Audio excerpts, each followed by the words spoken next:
broker, 25 years in the industry, and been with Keller Williams 8 years of my 25 years. The awesome part of this presentation today is that when I started my real estate career, I was not into prospecting, or I didn't want to pick up the phone and start making cold calls. I didn't like to do any type of door knocking. So where my niche was, and for a lot of agents that start real estate, is open houses. It's a very lucrative opportunity to generate fast leads through open houses. Okay, so let's go ahead and get started. Put this, preparing for success, right? So the awesome part of open houses and how you can cultivate opportunities is, many dynamics to it, in my personal opinion, right? And it starts the moment, right? The moment someone walks in that door, it's a presentation. Okay, are you selling them on you, or are they selling them on you why they shouldn't be working with you? Okay, and this is where the top agents, top agents in the industry know how to convert warm opportunities through open houses. Okay, warm opportunities through open houses. Tips for success. Wait a minute, I think I have the outline. Here we are. Sorry about that. All right, so capture leads. We are on 7th session, and we have 8 through 20 more sessions. So capture with leads through open houses. Today's agenda, we're going to be talking about capture leads, prepare, prospect, and pursue, your daily systems, best practice, and then obviously recap. Gary Keller's nothing else about your business will have as a big impact as the numbers of lead you have. That's to the millionaire real estate agent. Limited beliefs. I don't have a listing to hold open houses, right? We hear that quite often. I don't have signs yet. I may not know the answer to questions visitors may have. Open houses don't really work because most people look online. I won't feel safe. Okay, these are what we call limited beliefs, and I want to break it even better, guys. Okay, because do you need to have a listing to host open houses? The answer is no. Okay, utilize and leverage yourself through other people, right? We have so many agents just in our office. Then we have sister companies too, sister offices such as LA Harbor, Long Beach as well. You can ask to host an open house. The other thing is, I don't have signs yet. Okay, well, get on it. Get on it. How much are open houses signs usually cost? Maybe a couple $100, if that. Invest in yourself, folks. Okay, if you don't have signs, do you really truly want to do real estate? Because you don't have the proper tools, right? It's like sending a contractor to go build a house. It's like sending a firefighter to put out fire. It's like putting a car in front of a mechanic if the mechanic doesn't have the tools to work on the car. Okay, for a pilot with the knowledge and resources to fly that plane. Well, real estate agents also have a responsibility, and part of that responsibility is the information you have.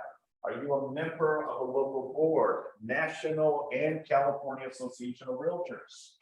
Do you have access to the multiple listing service, right? The MLS. Zip forms to do contracts. You cannot submit offers, go on listing appointments if you don't have the listing agreements in place, right? And all the disclosures, right? So stop with those limited beliefs. I may not know the answer to questions visitors have, okay? Well, here's my approach to this, okay? Be engaged, be proactive, and do your research before hosting an open house, right? Typically. Your cat is. One second, let me mute a couple people Some here. two things yesterday during the showing. Your cat.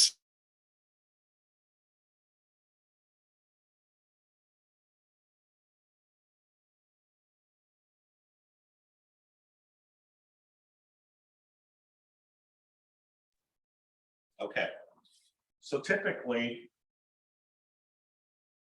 you know, do you need to know anything and everything about the area? Okay.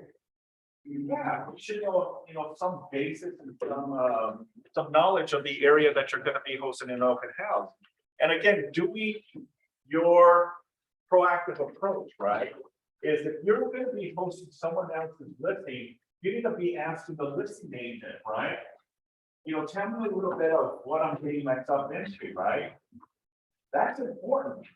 So I'm gonna use Chris as an example. Okay. Chris is gonna be my example today. You have a listing, and I'm reaching out to you as another agent saying, hey, Chris, I know you have a couple of listings right now. I would like to know if I can post one of your open houses this coming weekend. Yeah, I do. I need help on my listing in La Habra. Okay, yeah, that's the one that I was actually inquiring. Before I do so, and thank you so much for allowing me to host the open house. What should I know about the house, the area, any specifics that I can get so that way I'm really prepared to have a fantastic open house on Saturday? Well, just to start off with, there was a death on the property. Good, okay. The owner passed away peacefully. It wasn't anything weird or violent. Mhm. So you need to be aware of that. The owner put a new roof on it 5 years ago. And the neighborhood, it's really nice, and the school district is excellent. Beautiful. Any upgrades to the property? Is this house sit on a slab or on a raised foundation that I should be aware of? Yeah, it's on a regular slab. Okay, Nothing that stands out as far as things you need to be aware of. Like I said, the biggest bonus is it's a new roof. And Okay. It's a big house, so you'll see it as a big roof. okay. Any issues with the city when it comes to my signs that I need to be aware? Can I put as many signs? Oh, I'm so glad you asked, because yes, La Habra requires you to have a business license to post your open house signs. Okay, And I'm sure you have one, right? I don't, but I'm assuming the office will have the application for me to pass and get a business license. That's good to know. As long as you're covered, I'm sure you're aware. If you Yeah. don't have a license, you could get your signs confiscated Okay, by the city. good to know. Beautiful. Okay.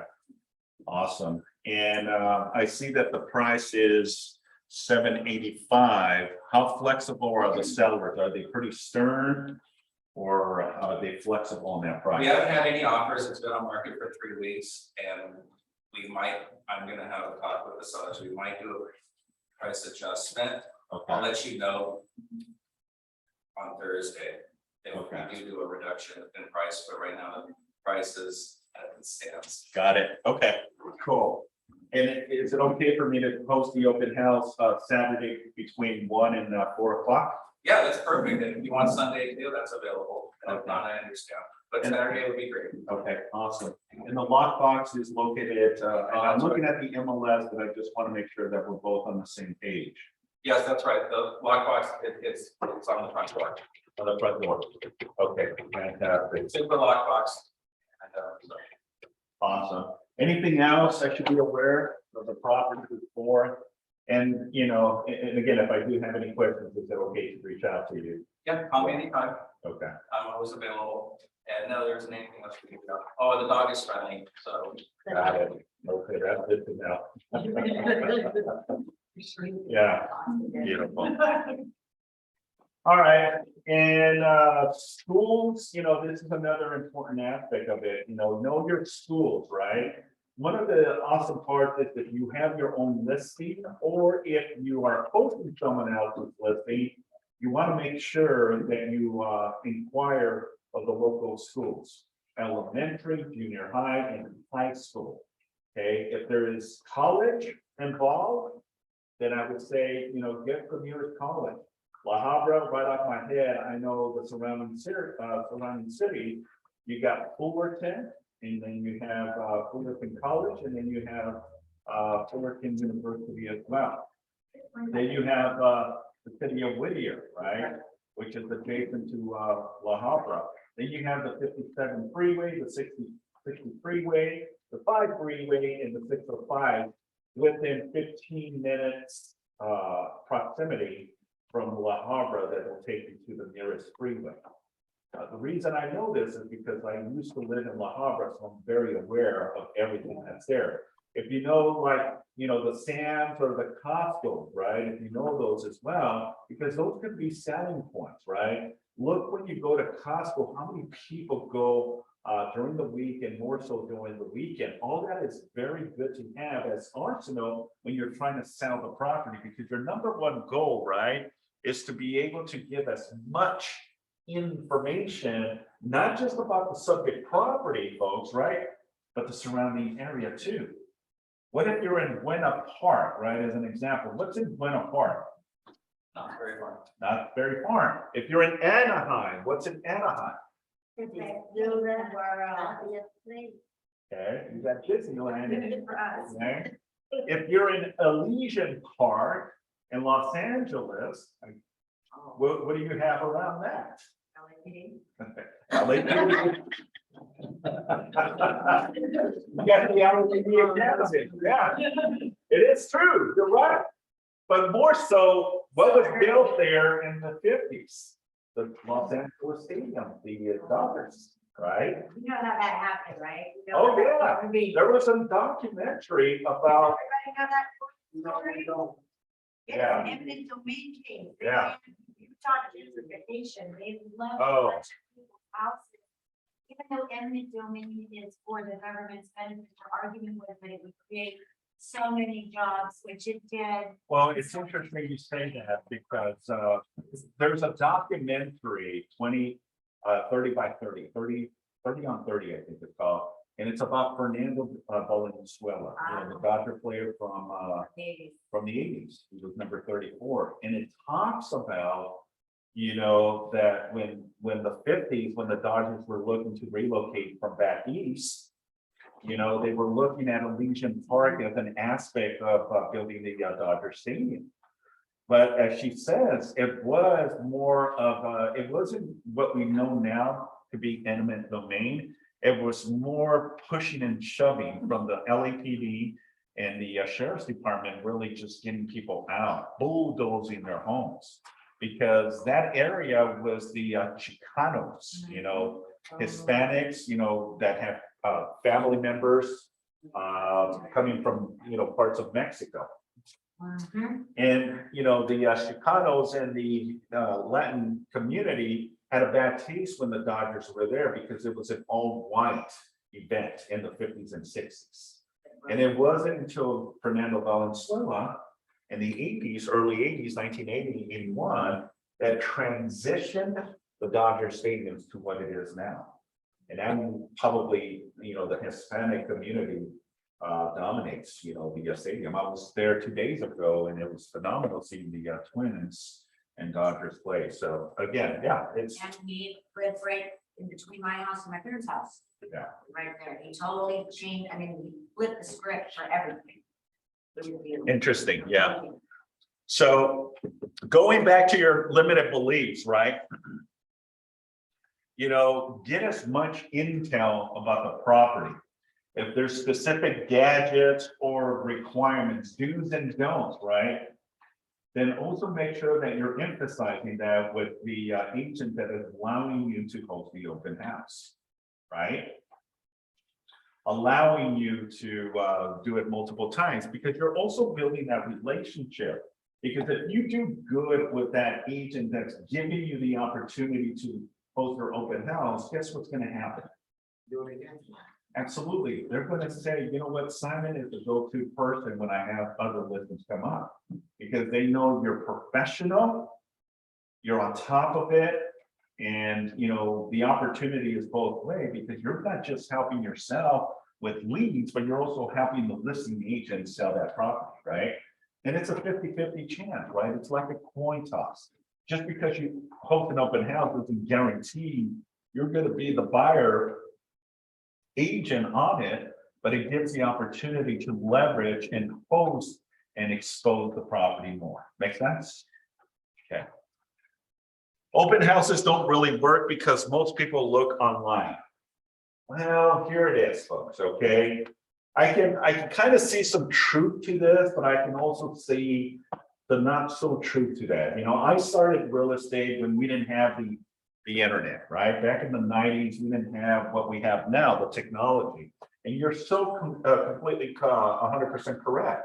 You know, these are very powerful tools that we have now that anyone, any consumer can go on an app, right? And can see who is hosting an open house. We can see in advance if an open house is going to be without actually going in point of contact with the agent. We don't need that, right? We can see it through our phones. Who is hosting? You don't need to have the power of the multiple listing service. But I also have to disagree with this as well, because even though, yes, most information is online, but what if this is an off-market transaction where the seller does not want you to market it on the MLS or any third-party websites? Okay. Now, who has the discretion not to have it on the MLS? The seller, absolutely. The seller tells you, you can list my home, you can do open house, but I don't want you to list it on the MLS. Okay. Or if you can find a direct, right, a direct buyer, you can show them the property. Okay. Those are the pros and cons to it. Okay. I won't feel safe. Yes, sir. What's usually the reason why a seller will prefer not to like list it, their property area? Like, what would be like some of the reasons? You know? Privacy sometimes.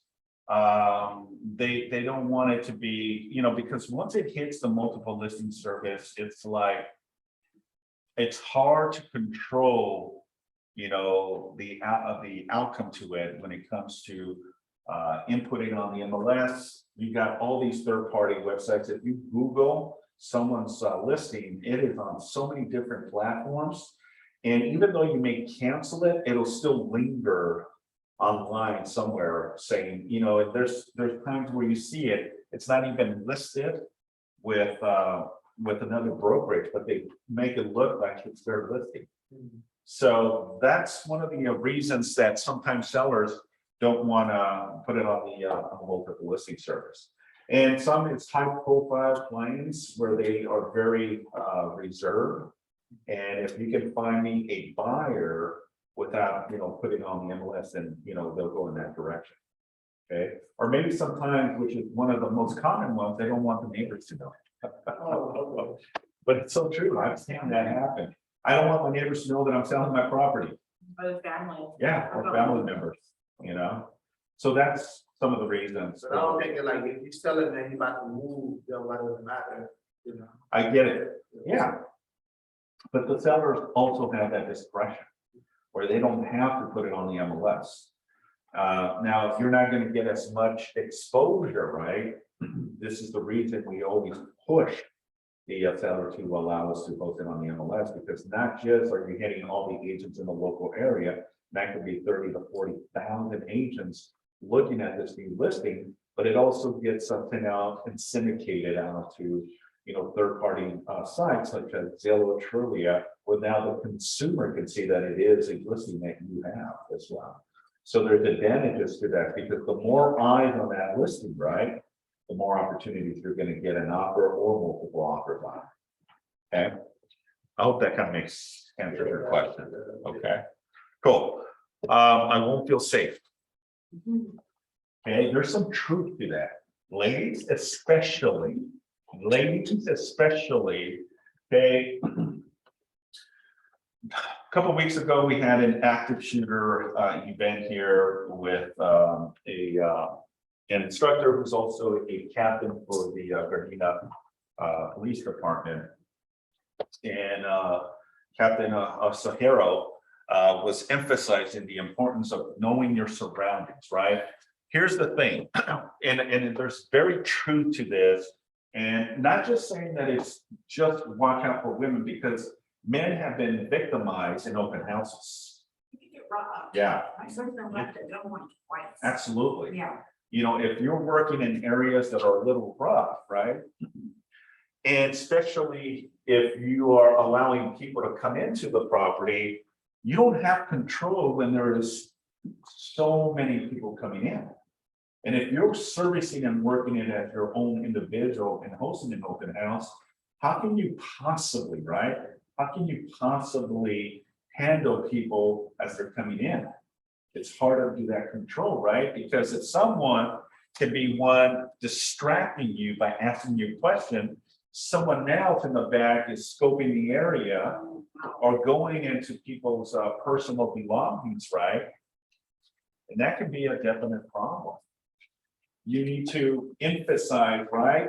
One, let your clients know, you know, the importance of putting away any valuable things such as jewelry, watches, money, weapons, anything of value you want to put away somewhere where people cannot just see it. Because if you just leave something where it's plain sight, right? There's people that have sticky hands. That phone is there today, but in minutes may be gone. Y'all with me on this, okay? This is your responsibility before you open up the open house, that you do a spot check and making sure you walk the house, and anything that looks of value that you're putting it aside or reaching out to the listing agent or your clients.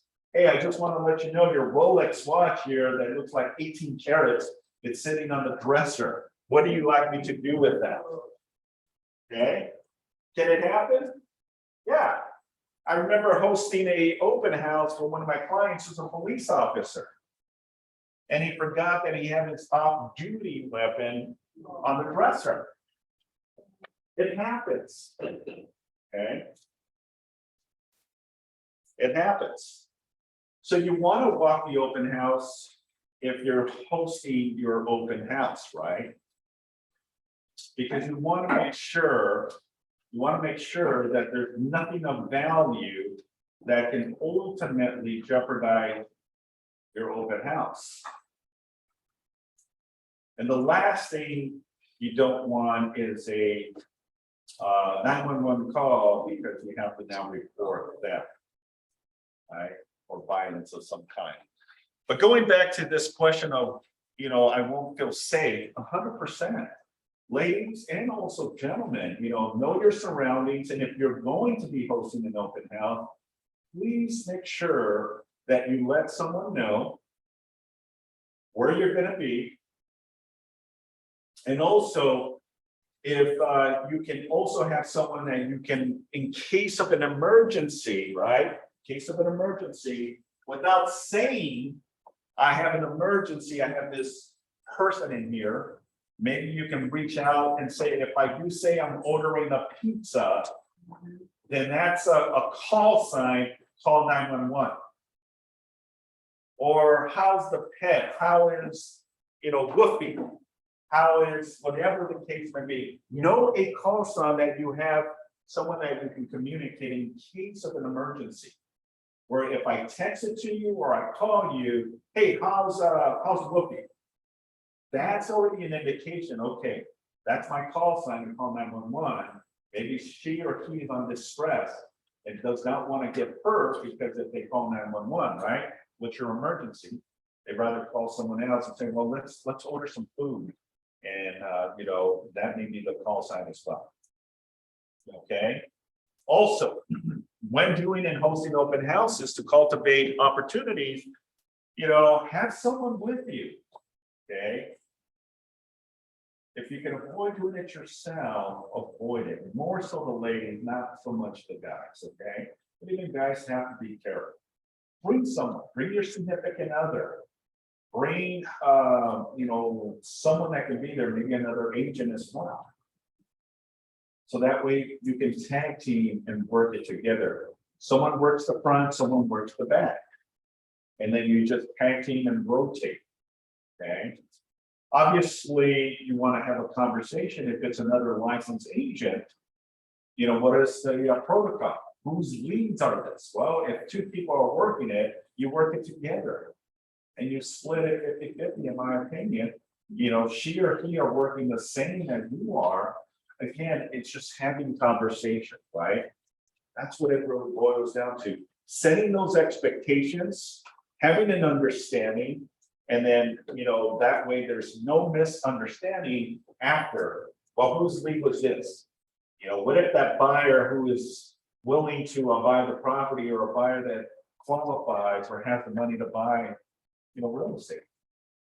So set those expectations. But safety is very important. Now, when it comes to posting open houses, okay, and this is not your listing, you're posting someone else's listing. I always believe that you want to post properties that are vacant. Okay, vacant is a lot easier. You don't have to worry about, any personal items or any of that stuff. And does it happen? Yes, it does, guys. It happens if there is personal stuff and they're going to try to blame someone. Okay. So make sure that if you are looking for opportunities to host open houses, find vacant properties. Vacant properties are ideal. Yes, sir. Do you want to talk about cameras inside the house? Yeah. Oh, Absolutely. I love that for bringing that up, because that's a whole new thing that didn't exist in my first rodeo. Yeah. And it's so weird, because I don't have those cameras and stuff at my house, so it's weird to me that, like, when we're in open houses and everything, like, they're just watching, and I know you're probably talking about for Scary. death and stuff, but in general, like, it just seems like we can't say the right thing about someone's house when there's a camera. Yeah. Well, and that leads to this conversation. It's important to acknowledge and ask the right question, especially if you're hosting an open house, asking that question, hey, does the property have surveillance? Okay, or any hidden cameras that we should be aware of? Because knowing this will definitely put you in a different perspective, that in case you know where it's at, you don't let the consumer know, but you want to position yourself for in case of an emergency, you are somewhere where that camera can see something going on, right? That's why you would ask, Chris, hey, Chris, any cameras that I should be aware of? Yeah, there's one in the kitchen, one in the master bedroom, okay, where are they positioned at? So that way, in case I'm in a stressful environment, I can, try to calm down, but I know that I'm leading to one of the cameras. So now they can capture something on video. Does that make sense? Now, on the flip side, yes. Well, the direction my question was going is, I understand, I heard. I wouldn't expect you to know, but if there is surveillance inside the house. Yeah. Must signs be posted to make the, No, we'll make your government active. No. yeah. you See, do not have signs. that's where the question, No. I missed. If you're talking about like a municipal report or something like that, then you absolutely can if it's personal, but if it's the government after it, then they have to warn you because it's constitutional. But what do you think? So it's one of those scenarios, I'm not 100% sure. Some say you must, for the sake of confidential, because what if you're saying something, right? What if there's a buyer, right? There's a buyer in there and they're ready to submit an offer, but now the seller can hear the buyer, and then the buyer says, well, look, I want to try to negotiate, here's the strategy, this is what I want to do. Well, you obviously do not want to have these conversations in or around the house. I'm going to give you an example because I have surveillance in my home and I can actually speak from my phone. I can talk to someone from my phone, even though I'm not near my house. I can see, I can hear, and I can voice, I can press a panic button. And I also have where it has a light too, if I'm gonna turn on the light as well. I mean, these surveillance cameras are so sophisticated now that it's helping to avoid, the potential issues now. But going back to your question, Chris, is the consumer obligated, right? Obligated to disclose? There is a form. There is a form on zip forms that talks about surveillance cameras. And it says on there that, yeah, you have to divulge that information to any consumer walking into a residence, that there is surveillance cameras. Yeah, but there's a zip form for that, There's a form. which means that I'm wrong in a real estate answer. Well, maybe in a federal building or, retail commercial might be a different answer because, look, yeah, I mean, and they post it everywhere, right? You go to Costco, you go to department stores, there's cameras everywhere. You go to liquor stores, markets, there's cameras. Why? Because of the increase of violence that has happened right in the last 5 years. You have a customer, and plus their insurance, insurance one, Thank you. like my parents couldn't even renew their insurance. Yeah. They finally were like, you guys don't, because they're like the only people that didn't have them. Right. So they went through the whole freaking hardwiring disaster, $1 million camera job, and they, didn't use it, but I like what he was saying, that he brought it up in privacy, because I didn't think about it, yeah, buyers are talking about their money, their bank account, and all that. Exactly. So, And now the seller has the arsenal, right? To say, well, you know what? I know that they're willing to go up to this. I'm gonna push them as high as I possibly can. Yes, Sandra. So my question is, because we're hosting an open house. Yeah. And they have cameras. Okay. So how do you dispose that to anyone that comes to the open house, or if You don't they even have start to. having conversations, or how do we? Now, let me ask you this question. I don't think we need to disclose, it's probably obvious. It's obvious that you can see the cameras, right? Or no? Some of them. Okay. My neighbors. I Okay. know the comments. Some of them, yeah. because- Yeah, I mean, that's already a great indicator right there that there is obviously surveillance being done. Now, if I was in your shoe hosting this, you could, kindly, and there's a form, like I mentioned to you on zip forms. If you cannot find it, let me know, and I can tell you the name of the form. On top of my head, I don't know the acronym of it right now, but there is a form that says something about video and audio surveillance on zip forms. And if you're on your zip forms, maybe you can have me just go on and type in video and see if that form comes up, okay? Because it's good to know that. Maybe you can have that as people are walking into the open house, right? So that way they know, hey, I'm just putting a disclaimer, please sign this acknowledging that you are aware that there is video and audio in the premises. I'm looking at it right now, Okay. I know that it's in the listing agreement, you're saying it's got its own form for that, that's crazy, I'm looking it up right now, because I know the listing agreement they warn us. Yeah, there is some on the listing agreement, there's some language on there as well. No, the listing that she and I almost took where it got really needed to be copied, just to, yeah. Yeah. So it's the only thing he saw, he just knew it was fine. Yeah. But in the marketing remarks, the agent that has the listing did the warning about the cameras. And Right. this was a very strange case, so it's good that it didn't work out that we got it. One, the guy is armed to the teeth more than we ever could be at our house. Like he's a collector. Yeah. So he's got guns like crazy. They have Right. no kids. Right. They never did. So it's like we used to do with the shotgun, like out in the country. Right. But he's got like his knives and like a nice array and all his prescriptions and stuff. So like Jesse's like trying to take pictures, but Right. all the weapons, like they were stockpiled. Yeah. But the other thing is, the agent actually put in the marketing remark, or not marketing, in the agent only comments, sellers have heavy surveillance. But it isn't because of the privacy thing like you. So let's role play. Okay, Okay. let's role play. I am the agent hosting the open house. You're a consumer, you're an agent, okay? And this is how I would approach this conversation if I know that there's surveillance cameras, right? So Okay. you're coming in, hey, nice to meet you. Thank you so much for coming into the open house. Just want to give you a little information. Everything okay? You convert. Okay, just want to let you know the property is a 3-bedroom, 2-bath, 1,500 square feet on a 5,500 square lot. Home was built in the 1950s. Properties, some of the upgrades, they just installed the roof. The AC back has been serviced. They redid the kitchens, blah, blah, blah, blah, blah.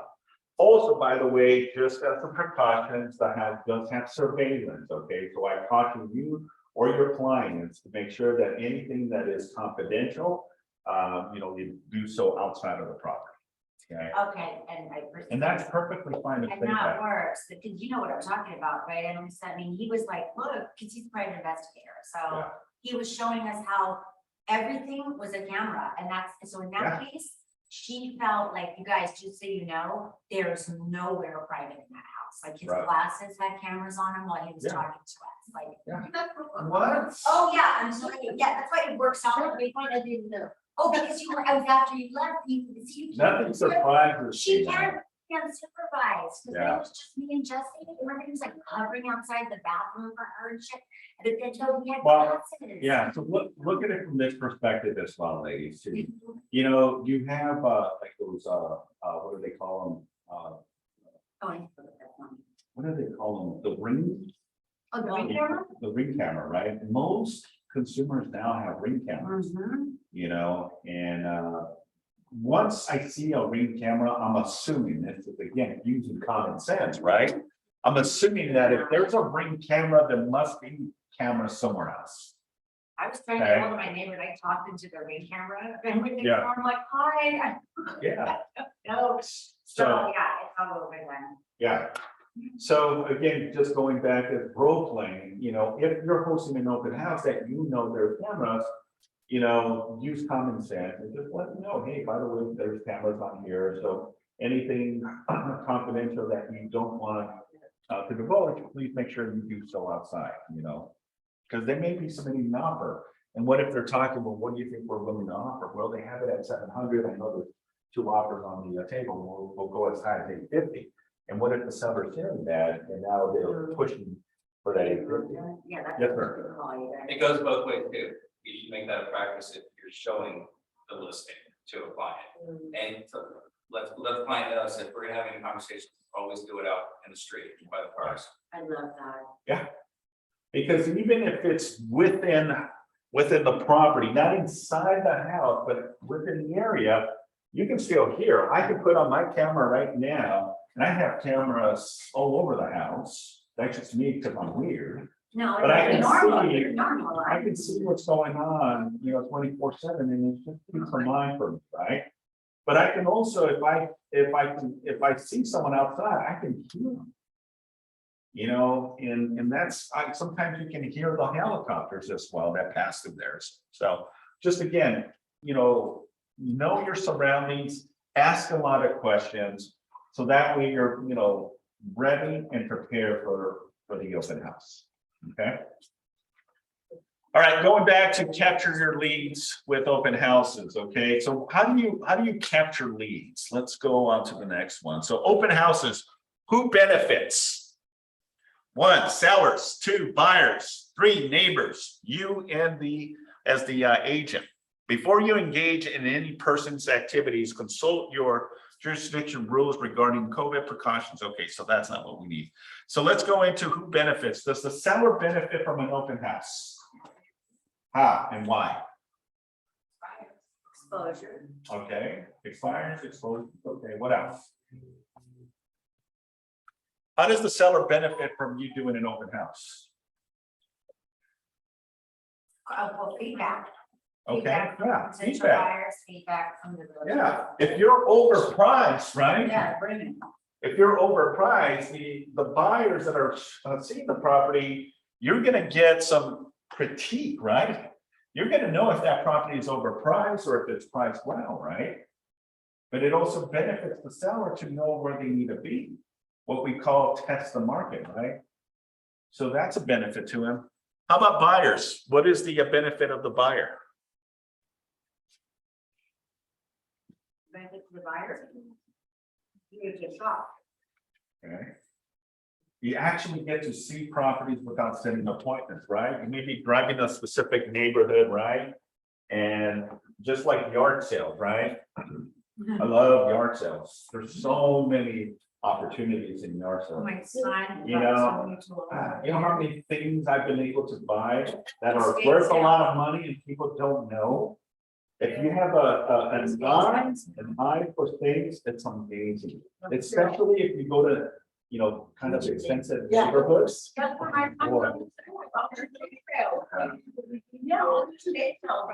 Yeah, it's crazy. But, going back to the buyer's benefit, you could be driving the neighborhood, right, and looking at open houses without setting appointments. I remember many years in specific in La Habra, where I bought one of my houses there. It was on the MLS, but I never saw it on the MLS. And it was until I was driving, I found the house while someone was hosting the open house. And when I got there, I was at awe. It's like, how did I miss this? It had all the bells and whistles, and it also had a back guest house or quarter that I didn't know. I wasn't looking for that specifics, but it was a tandem garage. So it had where I could put 3 cars, or I could put a boat and 1 car, and then I had a nice decent side parking as well. And the house was landscaped from the front all the way to the back. And it had lights and all that, because the owner of that property was an owner of a landscaping business. So he did his house to the nines. It was gorgeous. To this day, I kick myself for selling that property. I should have kept it. Because when I got divorced, I thought, man, that would have been my bachelor property, because I ended up putting a lot of money into it, and it was just a beautiful home that I created.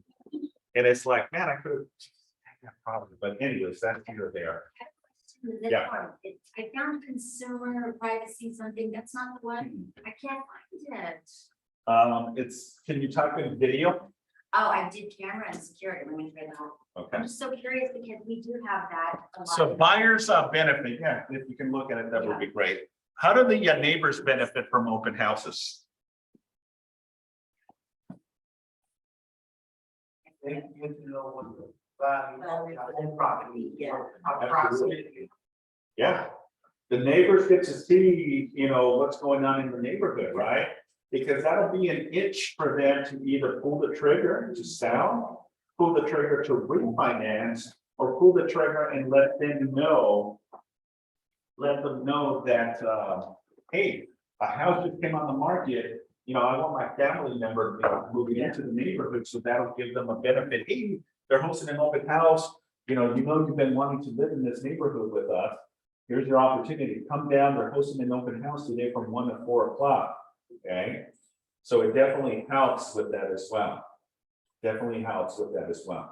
Okay, so the neighbors, but more so the benefit that you get as a real estate agent. What is the benefit of you as a real estate agent you get out of hosting an open house? Leads. Yeah. There you go. You get leads. These, in my opinion, are considered warm leads. Your goal is, because you don't have to do anything but have the door open and indicate that you're doing an open house. That's it. Okay, the leads are coming to you. You're not chasing the leads, or you're not going out there proactively, right? Trying to find business. The business is coming to you.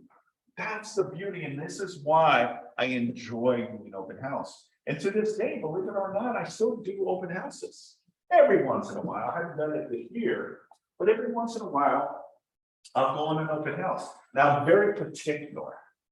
I don't just do open houses to do open houses. I want to do high-end stuff, 5 million plus. Okay, a lot of the stuff I'll do is in Pasadena. I just love Pasadena. And if I can find something in San Marino, even better, because that's my goal one No, day. it's cool. Oh, yeah. I really want to hear that. Oh, They're yeah. my first I grew up in El Monte, I went to Rosemead, San Gabriel, So Monterey you're a Park. nice soccer baby too. Were you Yeah. there that summer? I was latchkey kid that Yeah. summer. Yeah, Oh. I can share a story with you after about,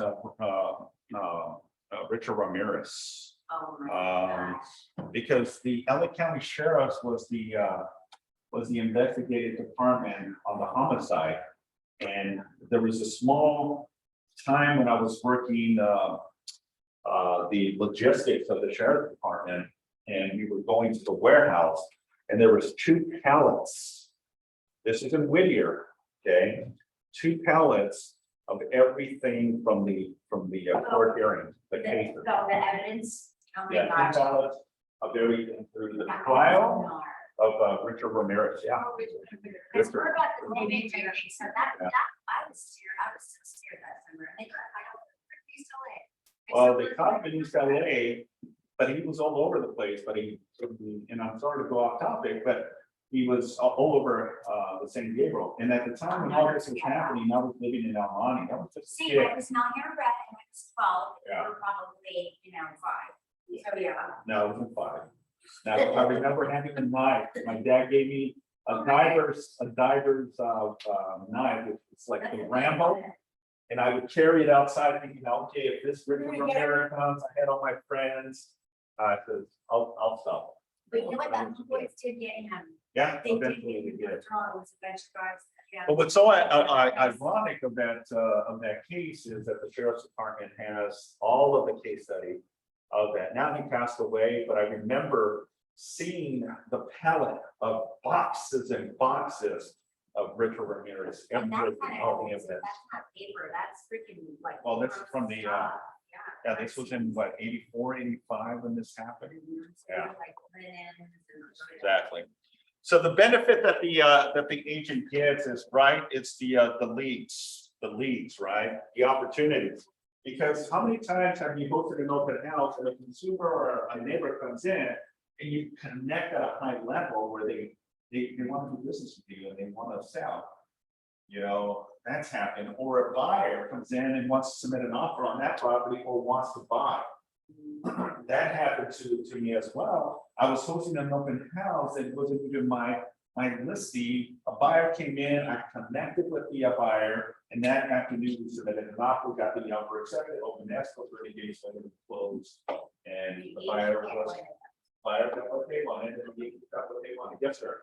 I have a belief limitation, and you said you only do opens in the millions. Correct. My belief limitation is any buyer at that price point already has representation, so how would you even consider that a lead? They don't, Believe it or not, they don't. they don't. You'll be surprised, Chris. You'll be And surprised. they did that. So, You know, because a lot of the consumers believe that you are the listing agent. Okay, that you have some type of leverage, or you have that connection that can get you the opportunity because you're in cahoots with the listing agent, even if they know you're not the listing agent. Sometimes buyers feel compelled that you may have that leverage to get their offer accepted. But I've been in situations, it doesn't happen that often because here's what happens. And the reason I say minimum 5 million, because then you're tapping into the $2, $3, $4 million clientele. Sure. It usually works that way. If you do $1 million listing, you're gonna probably tap into buyers that can afford anywhere from $7 to $1 million. If you do 600,000, you're looking at the $4 to $5 to $600,000 clients. That's why I do what I do. The 5, or even if I do 10 million, you're probably gonna get people between the 6 to 8 to $9 million clientele. That's my opinion. Okay, so going back, yeah, most people, not everyone, usually already work with a professional realtor. But it's a gamble, just like playing roulette. It's a gamble, right? With everything that you do, the opportunity And there, if you're there at the right time, you end up at the right place. I've been broke for almost 30 years, and Jason Buck picked my parents up at an open house when they were looking for a place for us to come here. We grew up together, so it was okay, Yeah. but we didn't realize that was them. And they, we live up there, and I find that when you get to those higher rise clients, you're actually gonna see less commitment Yeah. to an agent. Because they're gonna say, I mean, let's be honest here, okay, they're lawyers and they're doctors and they did all their school stuff, and so they're very dismissive when it comes to people in sales. And they will not commit, it's whoever's gonna accomplish their end. Yeah. The most quickly, and this is for sure, like I can tell you this for sure, she has seen this, Here, right? Everything's cash, huh? And the expired, they'll get right up in the car. here's my take to this, and maybe this kind of will put that cherry on top for you. Remember, it's a sometimes what do you call it? I had it on my tongue. Where it's composing vital signs for the consumer, the buyer. Because let's say that you're at, let's say at a swap meet, right? As an example, you're at a swap meet, and you and I are all about watches. We love our watches, right? The citizen watches or high-end stuff. But let's just say that you are, and you're loyal to your guy that you go there on a regular basis because he usually brings you the things that you want, right? And you happen to be rolling to the aisle or going to your client that you do business with, but then you happen to see that same watch, right? Same watch, but with another vendor. Okay. And then you go to that vendor and you ask, hey, how much do you want for that watch? Right. Then he gives you a price and it's like, holy crap, I was gonna go pay $400 or $500 for this. This guy's selling it. What's the gimmick on this? But you're good at knowing, the value of watches. You inspect it, you check, make sure it's a valid watch, right? But you're probably gonna go and buy this watch from this person, even though you don't have that relationship, right? That's how I interpret open houses. If you can build a dynamic conversation with someone and hit all the bells and whistles, answer all of their questions, trust me, they'll work with you, even though they may have a loyal agent already, in my opinion. Just saying. I believe it. Yeah. Yeah. They really, don't let anything. Yeah. My mom told me, I told her about a conversation I had with my mom the other day, and it's the same conversation this morning. Right. Because I'm going to it's like a class reunion thing, but Yeah. it's because it's like a mass burial that we're doing for a bunch of friends who died all at once, because of COVID. So it's like a PBI freaking reunion. So I go, Mom, I honestly, I'm not feeling social, but these guys are they were family, blah, blah.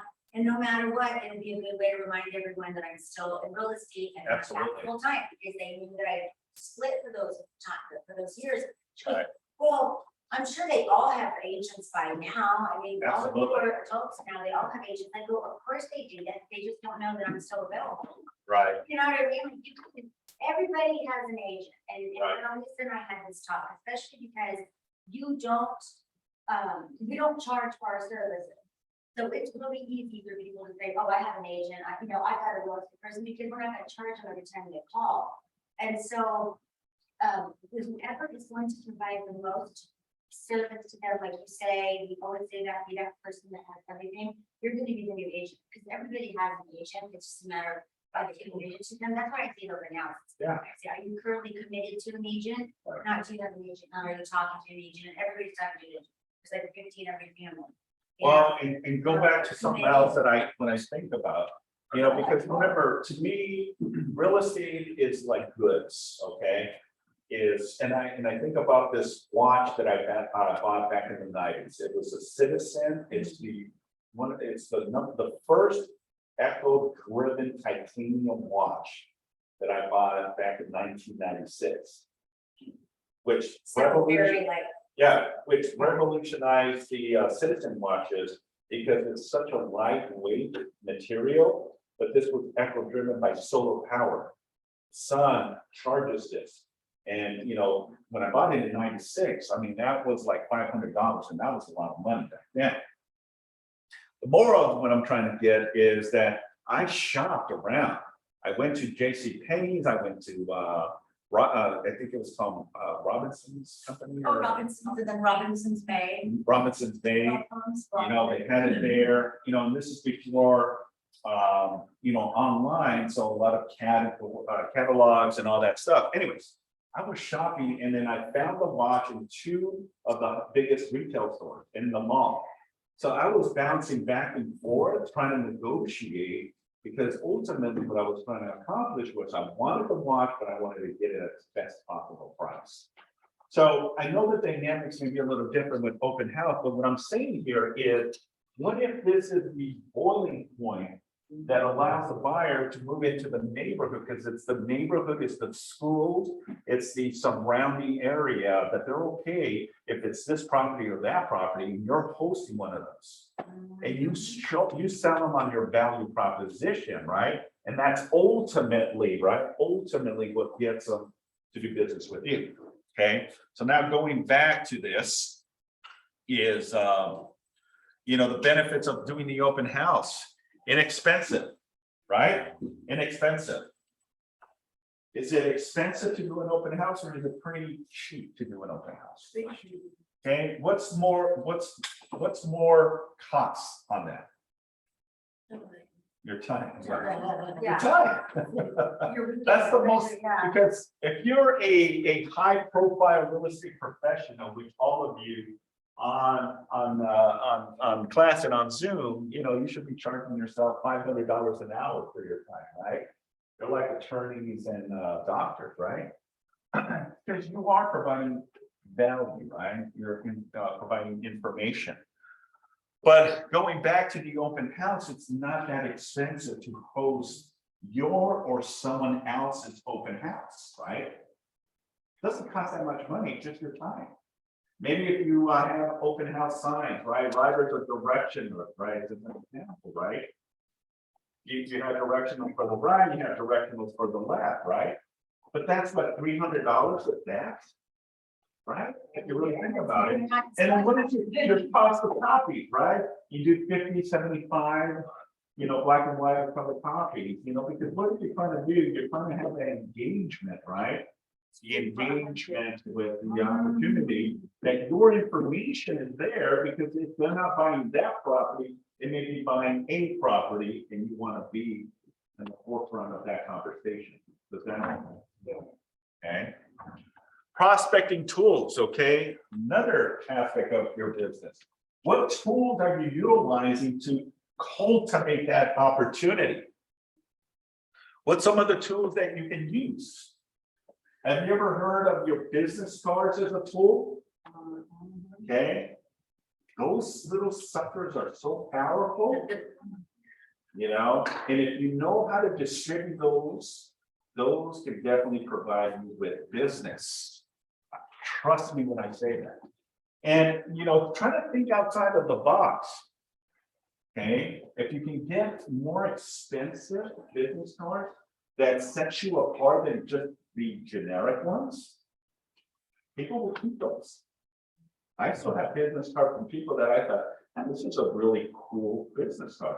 Yeah, we're paying a little bit more money for them, but you know, there's something about this that it captures my eye. If it's the feel, the weight, the look, the color. If you were to look at my business card, not the ones here, but the business cards that I have, they're black, but they're suede like leather, and it has orange on the edges, but it's black, and it's just a different look to it. And it pops. And every time I give that business card, someone compliment, and this is a very nice business card. What are you trying to do? You're trying to have that in someone's purse, someone's pocket, or somewhere that they can reach out to you at any given time. Prospecting tools. What other tools can you use? Your laptop, your tablets, right? There's an app, I don't remember, it's called Pro Open House or something like that, where you can use your open.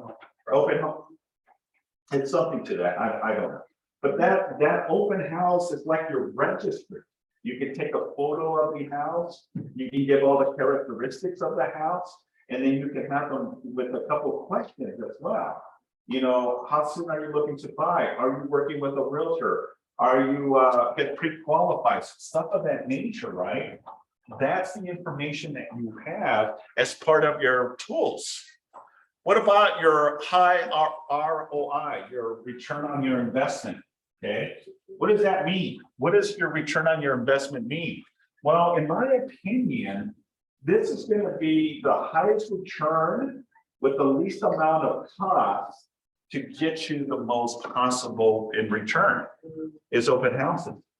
Because remember, let's say that I'm fairly new, just got my real estate license yesterday, right? I have no business. I might have friends and family, but I still don't know all the dynamics if they're willing to, and I haven't practiced any of my script, right? But then I start reaching out to people that have open houses, and I start, doing open houses. You're probably going to get faster results, faster leads, hosting open house. That's just my opinion. That's how I started my business.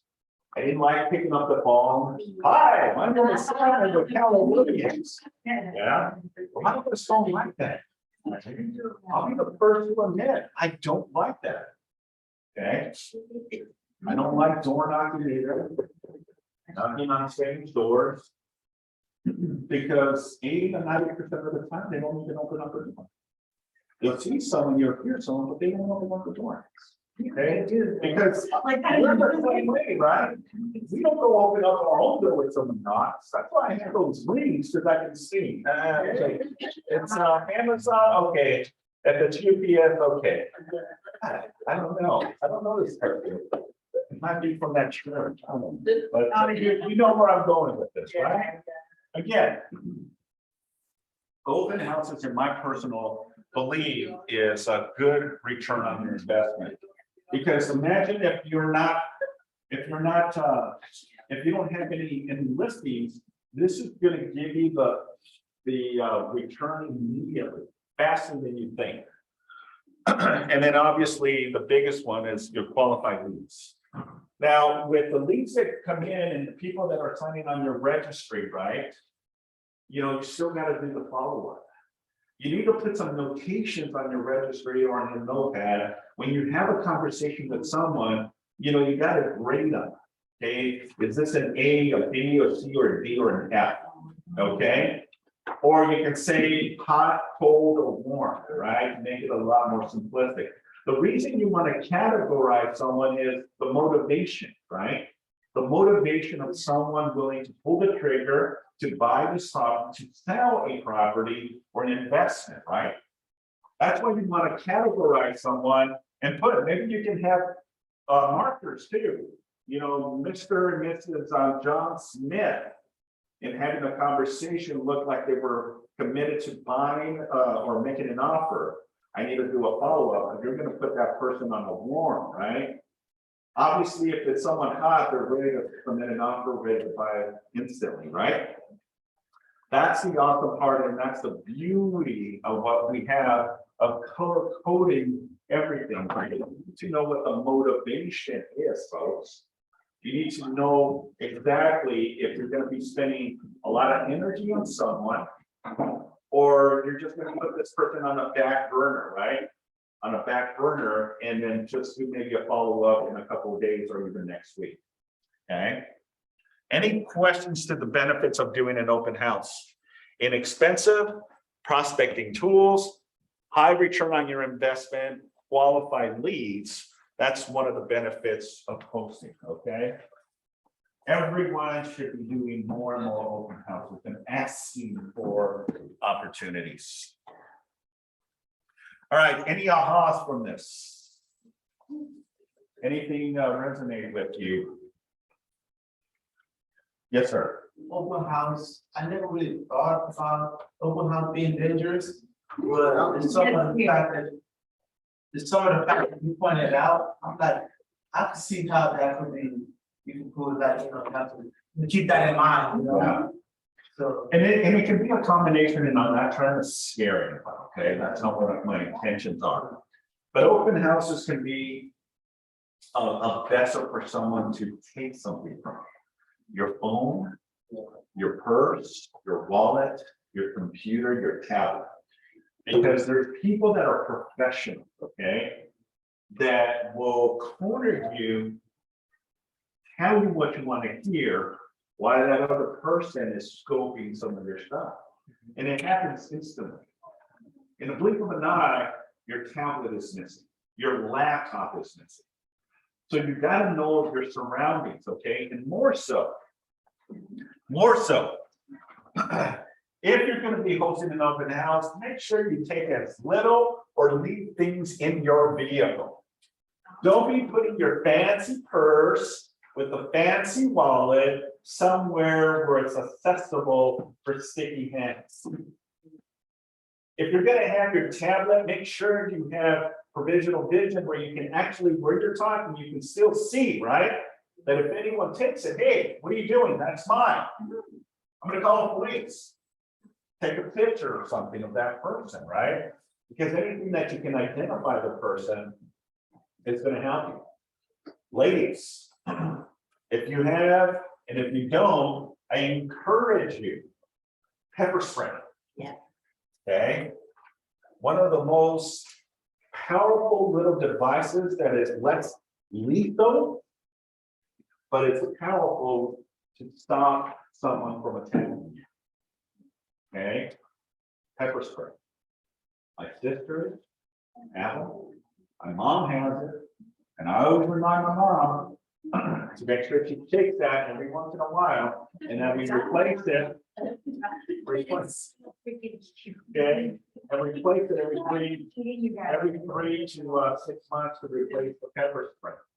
Okay, Practice spraying. the other thing too, because a lot of them lose the potence of the spray, right? That's why you have to constantly be shaking it. But yeah, another reason for it is practice, right? We always talk about, practicing soccer, football, practice real estate, practice shooting, right? Practice, pepper spray. Pepper spray is very inexpensive, okay? Very inexpensive, right? You can get good stuff that can penetrate and stop someone from attacking you. $20, $30, it's an investment that And can it's not save your free, life. right? I've never had it. The new ones are like, Yeah. So that's, I'm just. so or happy. even there's even, what do you call it? Electric, what do they call it? Oh, taser. Taser. Yeah, taser as well. The sound is so weird. Yeah. Tasers. So there's many things that we can have, but again, and make sure, ladies, another thing when hosting an open house, do not wear crazy heels. Yeah. Okay, I know you want to look beautiful. I know you want to look professional. Okay. Make sure that you have something that's comfortable, but you're also mobile, where you can move. Because, it just takes that heel that you lose your balance and, injure your ankle, twist your ankle. Or if there's something that you need to do immediately that, you have the proper technique and position, right? I'm just saying, again, just thinking outside the box a little bit, okay? What small heels, or have some backup as well, have something where if you have to pick up your shoes, Yeah, just. you have some tennis shoes in case you need to run. Okay, because you're not gonna run in heels, someone that wants to attack you is gonna cheat. Okay?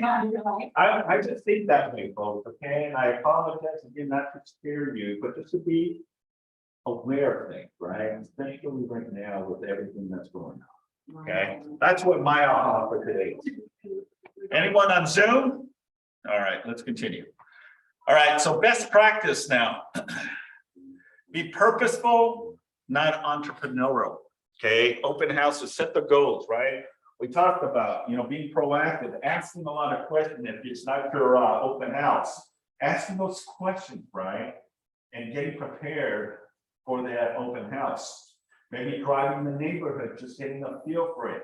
Looking at the areas of parking, parks, Recreations, the surrounding major streets as well. All those you want to take into consideration, because when someone asks, you want to be diligent, right? And know that you know the neighborhood, even though you may not know the neighborhood. Okay? This is why asking a lot of questions is very important. Think about your market numbers, okay? Another thing that you should know is when hosting an open house, know the stats in the neighborhood. How many actives? How many under contract? How many pending? And how many have sold in the last 90 days? Why is this important to have? Why is this important to have? So it's, you're holding it up, it's not an expert, but you know your area, you know that You're the house. local expert. 100%. Yes, absolutely. Yeah. Because what if there's someone that wants to sell, right? Wants to sell. Now you can provide them with some stats. Now you're not going to be able to give them a value opinion of their home. You still want to go and set an appointment, do your CMA, right? Right? And then more so, you need to physically look at the property as well. Physically look at the property, right? Because now we get to see what upgrades the seller did. Okay, when you recess lighting, the floor is done, they've got all the beautiful windows done, all that good stuff, right? Now you know where to gauge the price, right? So it's important to know your numbers. Very important to know your numbers. Okay. Any question regarding this? Okay. Where do you get your numbers? Where do you get your numbers? Yeah, the multiple listing service, right? We have InfoSpark, people on your MLS, right? Have you practiced InfoSpark? There's a lot of information on InfoSpark. Yeah. You can get stats for a specific area, specific zip code, specific city, you know, that can give you the information. Okay, and if you don't know what InfoSpark is, talk to me after. Okay, I can give you the information. It's on your multiple listing service. Okay, great tool, and it really helps you to understand and gauge, you know, the neighborhood. Okay. Know your numbers. Consider inviting a speaker such as an inspector or a lender, okay? How many thought of having someone there as a backup, right? But more so, having someone that's niches and pre-qualifying your clients or asking, you know, the person to be there as a lender to ask any questions regarding getting a home loan, right? A lot of agents I see do that where they actually get a lender to host with them. Who benefits from that? Well, the agent benefits and the lender benefits because now they have someone there that they can ask lender questions, right? My FICO score is 800, you know, what kind of rate am I living? If my income is X, Y, and Z, I have very little debt. You know, they can run numbers with you as well. And more so, they can be there as a support to you, your second eyes, right? Find a good lender that is willing to be there, and there's a lot of lenders that are willing to do so. They can help with marketing too. Find the right lender, and they'll help you with the marketing because you're helping them too with funneling client leads, right? Buyer leads. Who else can you have there as part of this aspect of speakers and inspectors? Do what? Title companies? So what is the question? Sorry. Consider inviting and preparing to practice, you know, speakers such as inspectors or lenders. Who else can you invite there? We get invited to the open house? No. Yeah, can be there helping you with the open. Okay, yes. What about a contractor? What if this property has a what do you call it? A detached garage, and a contractor is there to kind of give you some renderings or some blueprints and an idea, Or a fixer. you know, about building a second dwelling there, right? If it's an R2 zoning, right?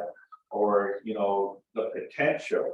And that architect or a contractor can tell you, look, we've done some research on the property. If you were to convert this garage into a second dwelling, the market area is renting for $2,200 of extra income to support your mortgage payment. I like Or that. landscaping as well, right? Maybe having landscape individuals there, giving you samples of what the potential would be after they end up buying, right? Resources, the tools that you have. Okay. What else? What else do you have there with you? I like that contractor one, because of the houses that, our trips are, I love that one. Yeah. Another thing that a lot of people don't have or don't think of is, again, you gotta ask the seller's permission, is if you have small little doggies. Little pets that you can see the potential of a family coming into the open house and they have small kids. And that little dog just resonates with them and they have a nice backyard as well. So you can use the pet as a prop. Yeah, absolutely. I'm all over that. Whatever it takes sometimes, right? Whatever it takes. Now, I don't know about inviting speakers. I think you are the speaker, in my opinion. You're getting a voice, everything. So it's kind of interesting that they put speaker here. Okay, picking the time and theme. Thursday night happy hours, wine and cheese open house, Sunday afternoon. Okay. Twilight. Have you heard of a twilight as well, right? I've heard many times people doing twilight open houses. What are usually the twilights? 6 to 9, 7 to 9. Okay. And those sometimes can cultivate opportunities as well. I have a question for you. Yeah. When I was doing this before, we could get away with a lot there in that small area, but we would do 1 hour open houses to create a sense of urgency. And the sellers were amenable to that because we explained it, like, it's not that I don't want to work, I'm gonna create a sense of urgency. And we would do sometimes a 1 hour open house during the week for like the on your way home people. So it really only needed to be an hour. But what do you think of that, number one? And number two, are the sellers just gonna think it's a crock, or will they really understand? Well, you gotta sell them on that. Stuff. Well, in my opinion, you sell them on the vision of what you're planning, your intentions, because the number one goal for a seller is what? Sell the property at the highest possible price with the least amount of headache to net them the most. And right? to not look back, which is the headache part. Of course. But that's you. Okay, you gotta sell them on why you wanna do this. So they I can haven't see seen the it value. down here at all, so just to know if it's because it's so competitive down here that we have to do this marathon. Like Annalise and I, we talk about this all the time, and people, like what people want, the sellers want us to hold it open all day, every day. So, Let's be realistic Yeah. too, every day, maybe it's just an overkill, in my opinion. That's I mean, like some sellers are. you wanna feel that excitement, But again, you gotta tease your clients too, right? If the clients, and if you're okay with it, then that's a lot. And let me sometimes not they're be just real. wait. Yeah, not literally, but I go to sellers love open house. Right. Ones. Right. All right, we got about 35 minutes left. Do you guys want to take a quick little break? Okay, let's take a 5-minute break. 5-minute break and then be back at 12:30. 5-minute break. 5-minute break. All right, everyone on Zoom, you got 5 minutes. Be back on it at 12:30. 12:30. I just do that like because that has all the things that I get, and that's all the things that I like, the greens and sauce and the right. But I do the two things, the two better than the black, and there's plenty of fiber in the milk. Yeah, but I always tell them on the other side. I'm excited for you. That's very advanced.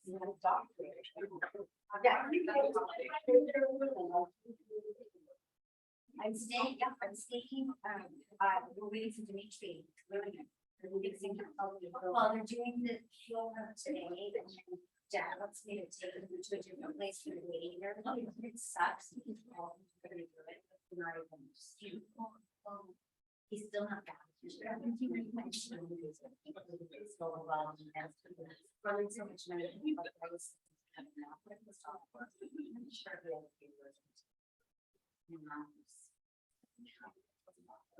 Okay. Yeah, yeah, because that's the luxury, right? And that's what I told my mom, I said, I have to be able to come through. Or out the way because of that, because you guys say 2:30, but that really still, and I think we should do it because we don't have choice, like, that's all we do, you know what I mean? So let's do it. This morning was a big, breakthrough for me. Right, see, and then, I'm not as excited about that because that's your job, and my job is the whole thing, that's, oh gosh, so good, probably a time, it's time for that.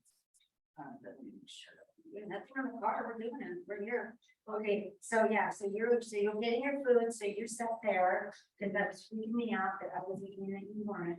Normally I'm the one that's saying, no, I'm ready. And this is just, do you want to eat some? No, I can go and check for them. Oh, they'll give you like a little tracking thing. I haven't told you why I did go ahead before all this other stuff was involved. Oh, if I had known that you were totally new, I would have just completely, well, I mean, but that was cheap though. That was good. They didn't mark it up. Yeah, you got a good deal. Something would go tell me that, you know, where they have. Yeah, let me see. And you did the app, or did you go online? Oh, that's good. I've never thought about that. Well, no, you ordered, right? Like it charged you? Yeah, because you probably did something like this, right? That's a great idea. No kidding. My husband. Yeah, yeah, no. Every turn. Right. With my car. No, that's the way we think, you know, because I don't have that mindset. And my mom, has it, my sister, you know, I have everyone except for Greg. Like 40 years. Yeah. Divorce. And that was great. And And he has a friend. Oh, yeah. Oh, you know, oh, good try it. Oh, hell yeah. Oh, there you are.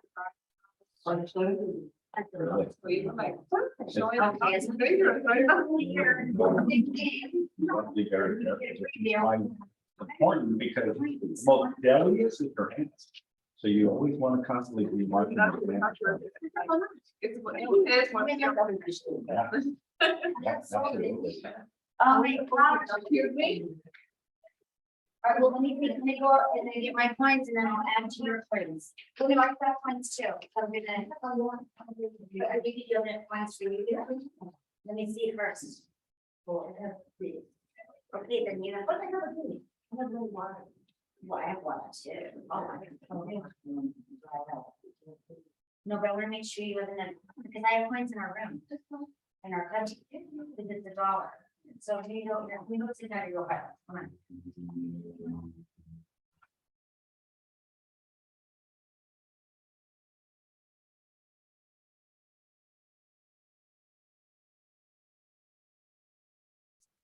Okay, come on. I'm gonna get my, oh, I'm disoriented because of us being down here.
Absolutely. You're there. Cheap. Big returns. Mhm. And statistics show that somebody wants to sell. Yep, absolutely. All right, do me a favor, Jenny, can you start bringing the people in here? Yeah. Yeah, Is that the next one? yeah, we're ready to start. Okay. We're ready to start, guys.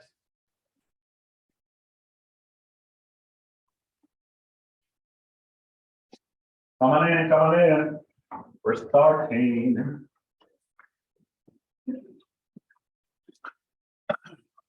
All right, so the other aspect of it is preparing your stats.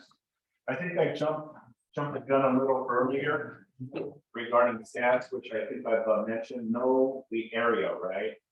Know what's active, know what's under contract, know what's pending, and absolutely know what's sold. Okay. Now, if the area is mostly single family residents, they just focus on single family residents. If the area is mostly condominiums or townhomes, then you just want to work around those specifics, right? Because someone is not going to go into a townhome if their intention is to buy a house or vice versa. Okay, so if you're hosting an open house on a townhome, on a condominium or a manufactured home, then just find stats on those parameters. Okay, know your market. Be safe. All right, so again, I kind of jumped the gun earlier. If I had this memorized, then I would have waited to talk about safety, right? But I have such a passion for teaching, but more so I have a passion for safety. More so, you know, for the women, not taken away from the guys, because the guys are also a big pillar to this. But I always think of women in real estate and the importance of safety. So be safe. Number one, use the buddy system, right? Well, in your interpretation, what's the buddy system? Okay, letting people know, hey, I'm gonna be hosting an open house on Saturday from 1 to 4 o'clock. The address is, this is the address, 123 ABC Street in the city of Torrance. Okay, check in with me every hour to the hour, send me a text. So from 1 to 4, at 2 o'clock, send me a text, hey, checking in. Thank you, checking back. All right, fantastic. At 3 o'clock, hey, checking in. At 3 o'clock, thank you, I'm checking back. 4 o'clock, hey, checking in. Hey, checking in. Hey, checking in. And there's something wrong, okay? Then I would say, you know, probably your pillars that maybe you should be possibly, you know, doing a 911 call. Okay, because if you have that buddy system in place, those check-ins, then they should. And sometimes it could be that they got distracted, or maybe there's someone, you know, taking a little longer on the conversation. But it's, you know, you as your position too is make sure you're constantly on this as well. Don't leave it somewhere and go and start talking with someone, right? Now, for the guys, it's a lot easier to have a phone in our pocket, right? Bam, right here, there. So we can, you know, be having a conversation with someone. Because I use hand gestures all the time when I'm talking to someone, illustrating, like pointing this way or this way. But it's easy for me to just pull the I was going to say pull the gun. Pull the phone out of my pocket, and that's, than it is for a woman, right? Women usually have, you know, something that maybe you can attach to your wrist, I don't know. Or even, again, because we always say that it should be in case of an emergency, right? And you have to defend yourself, You don't want to have this in your hand, right? You're gonna pop that and you're gonna defend yourself, you're gonna push someone, you're gonna kick or strike, whatever the case may be, right? And you're gonna get away. Forget the phone. The phone is the last of your things. You just run out of that house as fast and you scream as loud as you can. And you know, that's your 911 right there. Make sense? But also, in case you want to constantly be checking your phone, oh shoot, I forgot. Probably 1 minute. Let me just send out this quick text to this person. But if you're checking, buddy, I'm okay. Sorry, I got distracted. Boom. Then you're on, you're done. Yeah. Now you have that peace of mind that the person that's supposed to check in with you, everything's cool, okay, you know, and that's how you're supposed to do it. Arrive early. Why do you want to arrive early? Because the anxiety, the pressure of, you know, running late. You may already have a line of people waiting at 1 o'clock. You know, you still haven't set up your directions. So the best practice is to arrive an hour to 30 minutes prior to your open house. Just to prepare the logistics to it. Turning all the lights, turning the maybe the AC, making sure that everything is picked up. You know, there's times that people are rushed to leave, and then there's stuff that was left. That gives you time, you know, to do a scope of the property before you host the open house, right? Maybe toys, or even a pet. Maybe they forgot to put the pet in the bag or somewhere, and you know, you got there early enough to put the pet away. Okay. Or have you been on a house that's warm, right? You want to go on the AC to keep it nice and comfortable, because people can't tolerate heat, right? But people tend to linger to stay longer, right? When it's nice and comfortable, right? Is it hot in here or is it comfortable in here? You know what I'm saying? Or is it too darn cold in here that you need a sweater or a jacket, right? But know those as well. Park on the street. Okay. Why do you want to park on the street and not on the driveway, not in the garage? Even though the property is vacant, why do you think you should park in the streets instead of the driveway parking? Yes, sir. The people that's that coming to view the house, they will not know that's your car, so they will not follow it. Okay. Later on, something like that. Yeah. Safety. Yeah, because you're already identifying who you are, especially ladies, you know, if you have a vehicle that's parked in the driveway or garage, they can see your license plate, they can identify, you know, you and follow you. So that's one, you know, the less information about you, the better, especially your vehicle, right? So that's one. What is the other reason for not parking on the driveway or in the garage, but park on the street? Bad guys can't block you in, Bad guys can lock you in? block you in. Oh, If you're in the driveway, they can park across the driveway and potentially Yeah, block you in and make an escape harder. absolutely, 100%. Yeah, because once you're blocked, then it's going to be hard. Well, I wouldn't say hard, but it definitely puts like a wall there, right? You know, but you're going to do whatever it takes, right? If someone is blocking you, you're in your car, you're going to gun it and you're going to hit that car and push that car and you're going to check it. That means hitting someone or, you know, running someone over, that's a bad person, so be it. So be it. You know, at that point in time, it's either you or them, right? So the importance, but yeah, 100%. The reason you don't want to park in the driveway is because, and all those were valid, by the way, all those were valid. So the reason is to really give a perspective of the house. That's really what one of the avenues of why you don't want to park in the driveway is so that the consumer, when they look at the home, they get to visualize their home with this darn car of yours. Okay, maybe they don't like that type of car, and that's one of the reasons they don't buy it, because of that Mercedes or BMW or whatever car you have, right? It's not that it's a bad car, but it takes away from the house. It takes away from the house. And the garage, safety features, right? In case of an emergency, right? You need to leave. anything can happen, right? What if the power goes out and you're parked in the garage? And now you cannot open up the garage because the power's out, right? Especially if you have one of those garage door openers, right? Once the power's out, that's it, you're stuck in there. And it's hard, especially for the ladies to try to pull that garage door opener. Some have mechanisms where you can release it. But, you know, you just never know. What if it's an old school type that it doesn't have a mechanism, or it's too high where you can't even reach it? Or you can't reach it because your car is right in front of it. And you cannot get that latch, right?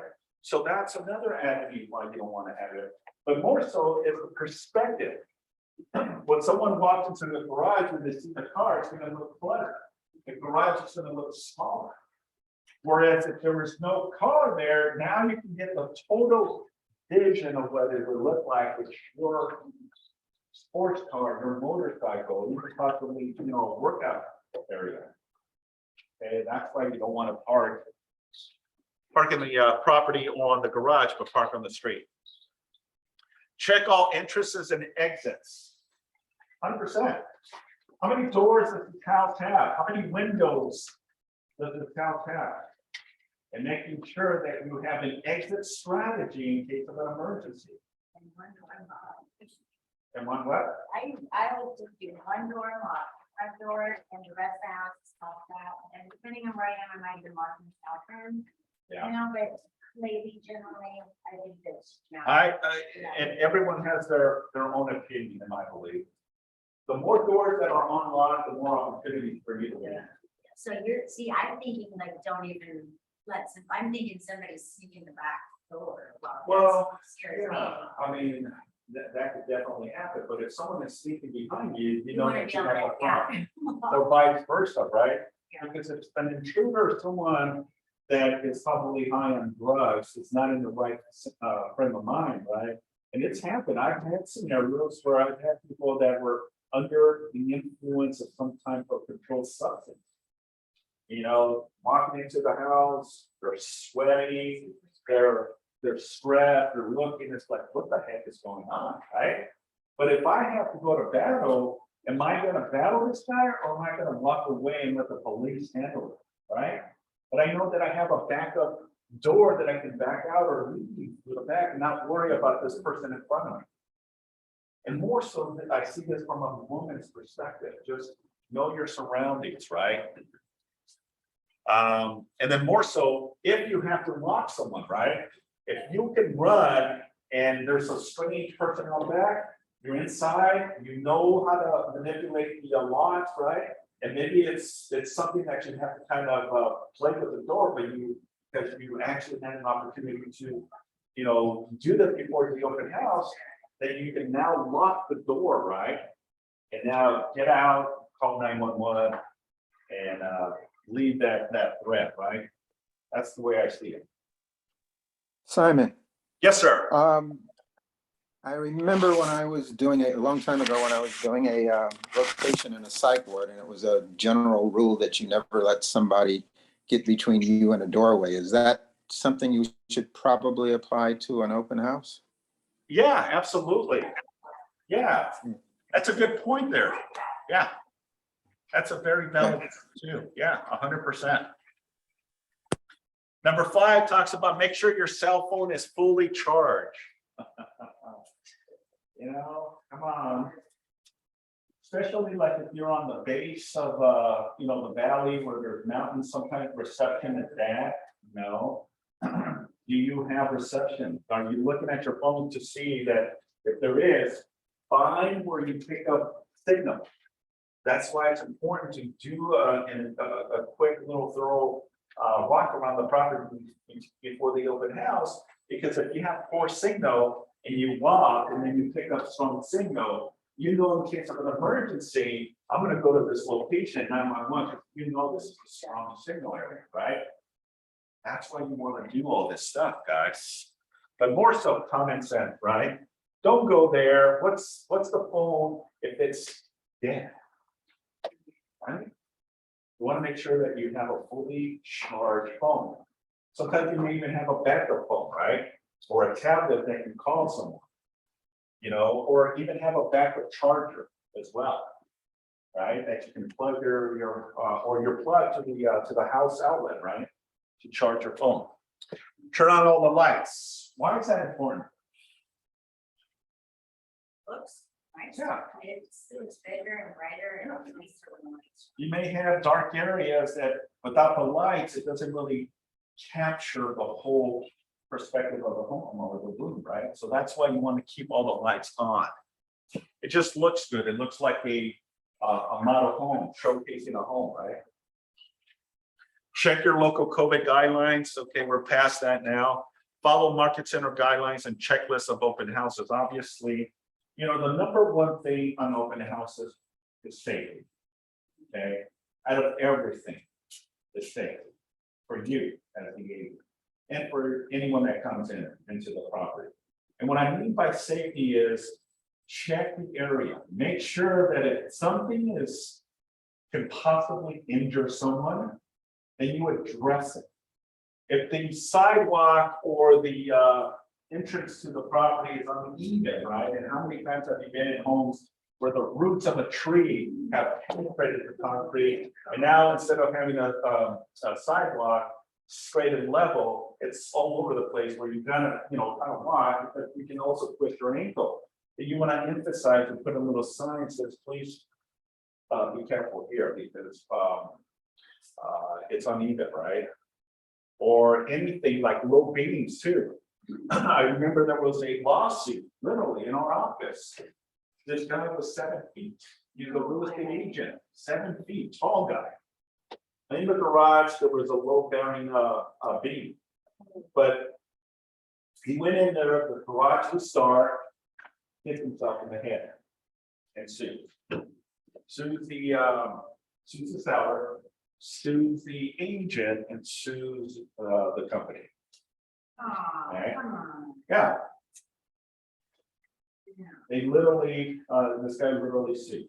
And because he believes it was not disclosed, that there was a low beam. The guy is 7 feet. He's gonna hit every. That's just my opinion. Was it successful? Yeah. Uh, But you can still, but They ended up negotiating, he wanted like $100,000 to pay him suffering. I think they settled like $10,000 or so. So he was successful. Yeah. You know, and again, it's just just being proactive in your approach. If you know that, if you're the listing agent, you want to make sure you're disclosing that. If you know that the hot water comes out hot on the kitchen sink, you know, remember that McDonald's incident where the lady sued McDonald's and won millions of dollars because of the hot coffee. It's already hot, but it was overly hot. And that's how she was able to articulate and win the case and win millions of dollars. There's a documentary. and you know, I got to do it. We actually had to create that case in Boston. Okay, it's one of the first ones they gave us remedies. Well, but let me tell you about this case, so you know. And of course, you know that that's why the cops say caution, you know, contents are hot is because of her. She was in her late 70s. It was an elderly So man. she had her thin, she had her old lady skin that I think I've never seen right here.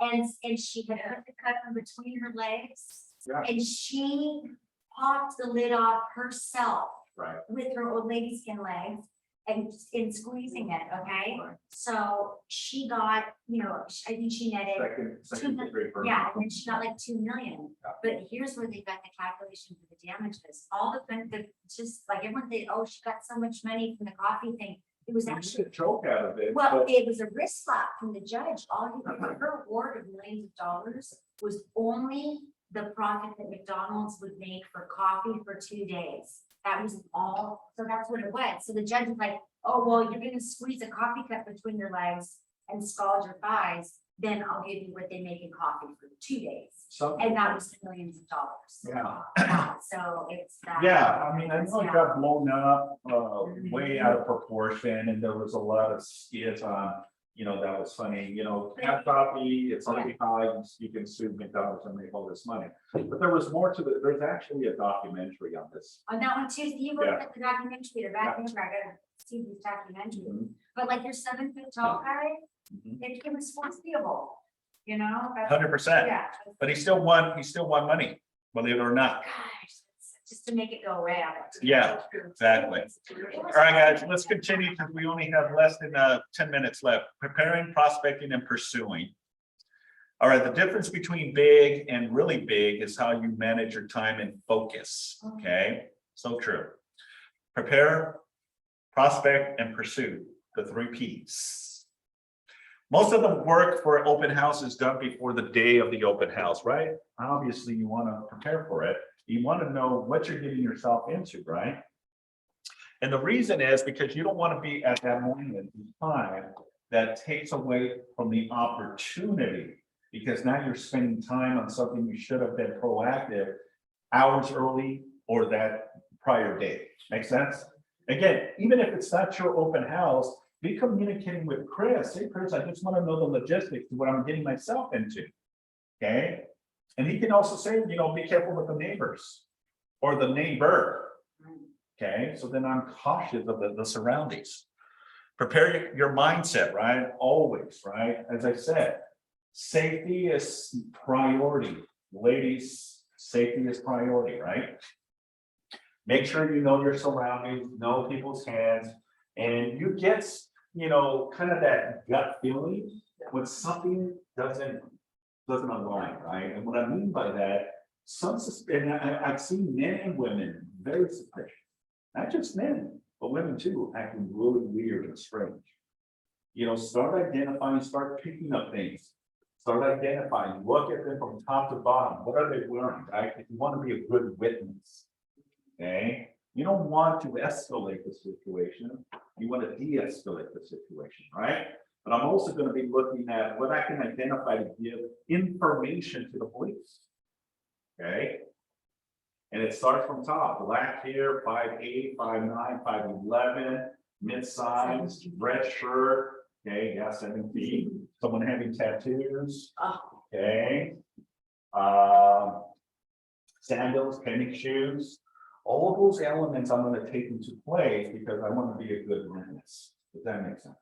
Okay. Simon, because you're so cognizant about this and about people communicating, I'm sure that furniture store case broke your heart too. Yeah. Because that broke my heart, and I Absolutely. cannot imagine the person who got that text. Yeah.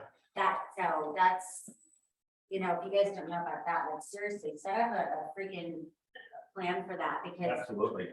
Yeah, oh God, but that just is heartbreaking. absolutely. She reached out. Yeah. So, Practice conversation. What does that mean? Practice conversation. Remember, as good as you are as a professional, you're only as good as you are, right? And you only know as you know, right? Practicing conversation is, if something doesn't feel right, okay, then you wanna limit and get yourself in a trap. Not giving personal information, right? If they start asking, well, where do you live? Oh, okay, and then you start getting more information. Maybe not at that point in time, but now in the near future, because you gave so much information, now they can track you and stalk you. oh, that's- Okay. And also social media too. You got to be very careful what you put on social media too as well, right? Avoid personal information, not images, but more so personal information. Okay. So those are some of the key elements to prepare. Week before open house, right? Monday, Tuesday, Wednesday, Thursday, and Friday. Select the house. Post online, walk the neighborhood, invite neighbors to the showing. Wednesday, post online again, install yard sign. Again, this is if you have your listing, right? Post online on Thursday again, invite database. Friday, post online again and prepare market stats, print flyers, and door knocking as well. One of the cool things that agents do, if this is your listing, you don't have to do it, but this is something that will definitely spark more interest and more people to come to your open house, is prior to the listing, prior to the open house, you go hit at least 50 houses from the subject property. Okay, meaning if the subject property is here, you're gonna go on that same street and hit at least 50 homes or even 100. Door knock, or you don't even have to door knock, just pass out your information and leave it there. We'll be hosting an open house this Saturday from 1 to 4. There will be some snack, maybe a clown, maybe there's ice cream, maybe there's pop, whatever the case may be, right? But what you're doing is enticing people to come, the neighbors to come. Because they're the ones that are gonna be your killers to let friends and family that want to move into the neighborhood about this open house, okay? So this is kind of a plan of attack on preparing for your open house. What clients like to know? Communities and neighbors information, okay? Again, valuable information, relocation information, first-time buyer specs, mortgage information. Communities and neighborhood information, did we just say that? Okay. Prospect, build trust and rapport, provide value, capture information and qualify leads, okay? Yeah, people will do business when they trust you and like you, right? So the instant someone walks in, are you shaking their hands or doing tongue fists, whatever the case may be, you know, or, you know, making sure that you acknowledge them, right? If it's them or if it's many people with them, okay? And you introduce yourself to each and every one. If they have children as well, making sure that you introduce yourself to the children. Hi, what is your name? You know, because that will show your value, but then people will know that you are a trustworthy person. Make sense? Okay. Provide value. Okay. One of the biggest things in our real estate career, right, is, you know, your value proposition. Okay. You may not know everything. Okay. But when you provide the value and the resources, people will do business with you. Very simple. Capture information. What good is it on hosting an open house if you're not cultivating the leads? Having them right on your registry, passing out your business, starting asking for their information that you can send information to them, you know. Then you just wasted a day on an open house of just a coin toss that someone's going to call you. And you need to be the proactive agent and engage them and ask for it. Some will, some won't. If they don't, that's okay. Don't take it personal, right? Oh, I don't want to sign your registry. No, no problem, okay? But unfortunately, if you don't sign my registry, the seller has instructed me that I cannot allow you into the property. The only thing I can give you is this flyer. All the information is on there. Okay, maybe that's a loophole right there where you can have them sign off on it. Okay, name, number, and email you should be getting every time you're hosting an open house. Why? Because sometimes people have really bad writing, right? But their phone number is there where you can send them a text or reach out to them. Hey, I just wanted to thank you for coming by my open house yesterday. I just wanted to make sure that I've answered any and all questions. And if you're interested in the property or a property that I can be of service. Okay. That's simple. So I have a question on logistics a little. Yeah. Do we really have a night tomorrow from 9 to 11? I just want to make sure that wasn't a weird, because it's. You got, I don't know. I have to, Okay. we have to check with Holland. Yeah, it does say that, just in case you guys. Okay. Yeah, let me double check with Holland. Build trust and report. Greet everyone that comes into the door. Okay. Greet everyone. Does that mean you don't greet the children? No, everyone. What if this person has a dog? Oh, yeah. Okay, well, it depends. Yeah. You don't want to just go and greet a dog, right? Screw the Because people. there's, I know that, there's sometimes dogs are very territorial, right? And if you approach them, you know, they can attack or bite, you know, and more so, they should be coming into an open I house, know it's kind right? of tacky, but no matter what, I just don't. You know, yeah. But you know, people usually use common sense, right? Usually use common sense. They don't bring open house, so they'll ask, okay. Well, it really depends. Yeah. It really depends, right? Engage in the conversation and always be positive, right? Smiling is very contagious, right? If I was to smile at you, most likely you're gonna smile back. I could be walking and not know you, but I'm walking and I have eye contact with Chris and I do a quick smile. Guess what? He's probably gonna smile, okay? It's very far and few and rare that someone doesn't smile back. It's just contagious that way. Okay. Know your team stats, know your market stats, understand personality types, have something to offer the visitors, all right? We already talked of these two. Let's go into the personality type, right? There's different personalities, right? There's really super friendly people, and there's some people that are very reserved, very stern. You got to read them out, okay? And try to mirror the dominant party. And the dominant party can be a man or it can be a woman. I've seen where the aggressor, not in a bad way, but the aggressor is the woman. You know, so find and identify who that person is immediately. Because those are the ones that are the decision makers in the process. Even though the husband may be the breadwinner, meaning bringing in the money and the income financially, but you know, maybe he or she allows the party to control because they don't want to. They control already at work.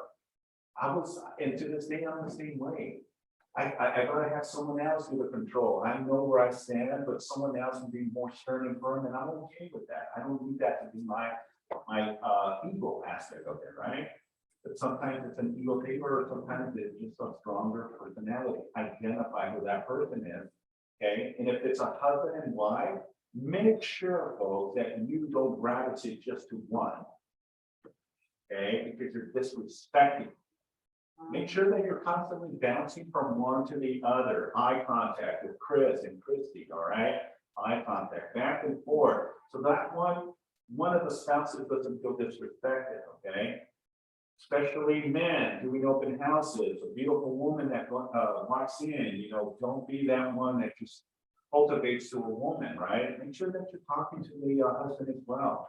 You know, have him feel that he's part of the engagement as well.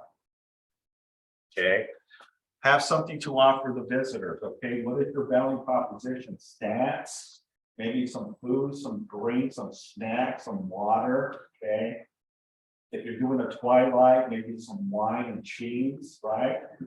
All those are obviously something that you can offer. Maybe prizes, little bags, incentives or something. Maybe something to cultivate more opportunities.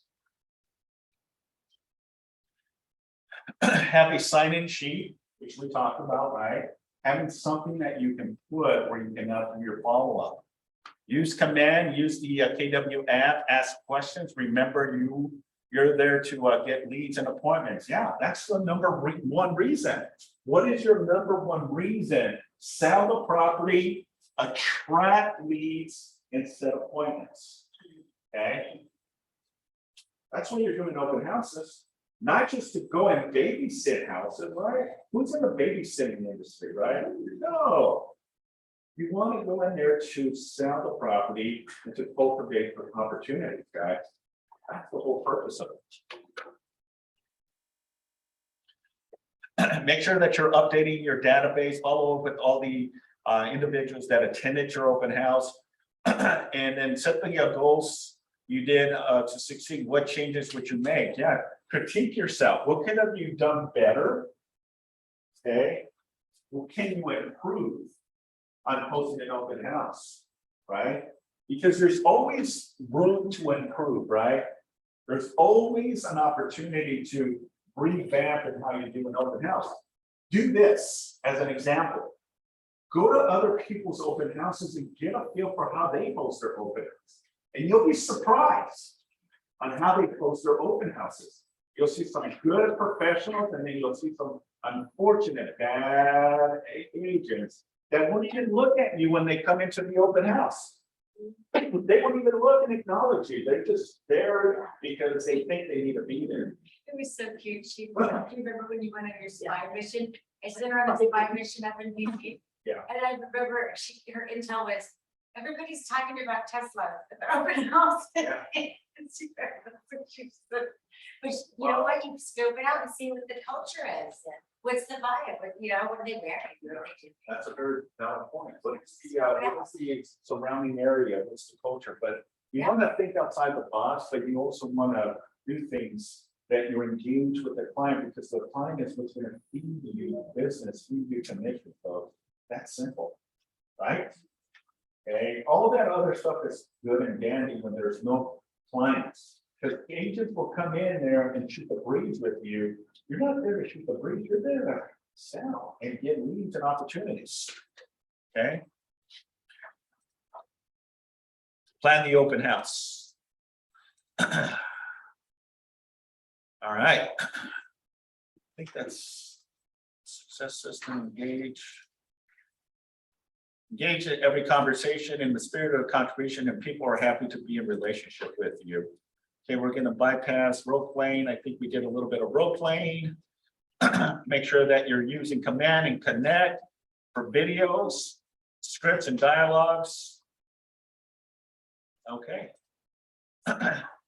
Any questions regarding open house today, guys? I apologize that I went 8 minutes past my time. It's missing cocktail night. That's okay. We want to engage them. We want you to speak up, because maybe someone else wants to say it, but doesn't say it, and you just bring it up. So it's great. Anyone on Zoom? Any questions? Simon. Yes, sir. Question about, I guess, etiquette. When you're hosting for somebody else, is it just automatically understood that the folks that come in and sign the registry and talk to you, that, I mean, those are your opportunities? I mean, the other agent isn't going to get pissed off and think that you're trying to poach some potential clients from them? Yeah, absolutely. If you're hosting. Okay.